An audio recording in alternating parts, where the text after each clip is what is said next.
Megjithëse se do të ashtjellojmë këtë pjesë sepse ka ndjeshmëri brenda vetes që me qëndrua dhe profesionale dhe emocionale kështisht që pa e dëmtu këta fëmijë, po do doja të kthehesha pak në kronologji. Nëse nuk flasim për prind që e kanë diagnostikuar herët, që konsiderohet mosha 2 vjeçare, koha e duhur për një diagnostikim edhe një orientim. Nëse vinë në shkolla fëmijët, regjistrohen në parashkollor dhe në klasë parë me problematika të ndryshme të pa diagnostikuara, a është roli i mësimdhënësit dhe pedagogit special ai që e nuhat problemin dhe orienton pastaj tek psikologu? Po, është saktësisht, do thotë shkollat bëjnë pranimin e nxënësve pa varësisht dallimeve të cilat ata mund të kenë. Pra, secila shkollë dhe konfor udhëzimeve administrative kanë një ekip shkollore në të cilën bëjnë pranimin e nxënësve dhe nga aty vërejnë disa vështirësi që mund të kenë ndonjë prej nxënësve. Pra, aty bëhet një lloj pranimi i nxënësve, një lloj vlerësimi, pastaj duhet që ta përcjellim fëmijën për një periudhë të caktuar, kur fillon mësimin e klasën e parë, që me udhëzim administrativ është 3 muaj, që të shikojnë janë disa aspekte, janë instrumentet e veçanta të KNF-s, janë dokumentet të Ministrisë të Arsimit, të cilat janë të akredituara, dhe mbledhen informacion për të gjitha fushat, janë 21 aktivitetet të sjelljes së nxënësit, sikur në aspektin vizual, aspektin e menduarit, aspektin e sjelljes, dhe nga formular pastaj bëhet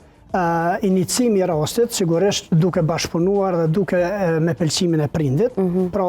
orientohet nxënësi nëse ka vështirësi, tek në këtë rast institucioni shkollor që është drejtori i shkollës, pastaj përcillet në drejtoritë komunale kërkesa për vlerësim. Dhe në kuadër të drejtorive komunale është komisioni për vlerësim pedagogjik të nxënësve me nevoja të veçanta, që e kanë secila komunë pothuajse, megjithëse ka shumë vështirësi në funksionim, dhe nga vlerësimi i cili bëhet në nivel komunal, pra fëmija orientohet nëse është me nevoja të veçanta arsimore apo jo. Pra, në atë moment, nxënësi merr vendimin që është me nevoja të veçanta arsimore. Prandaj edhe shpesh kemi vështirësi në identifikimin e nxënësve dhe mungesë të statistikave të sakta në Kosovë për shkak të mungesës së funksionimit të këtyre ekipeve. Pa një vlerësim të saktë në shkolla të këtyre nxënësve nga kjo ekip komunale që është për vlerësim pedagogjik, do thotë nuk mund t'i ofrohet as shërbime adekuate mësimore për këtë fëmijë, që rast specifik është plani individual. Pra, nga ky vlerësim, pastaj edhe orientohen për shërbimet jashtëshkollore që duhet i merr nxënësi, qoftë shërbime psikologjike, logopedike, apo shërbime fiziatrike, apo shërbime të tjera. Pra, këtë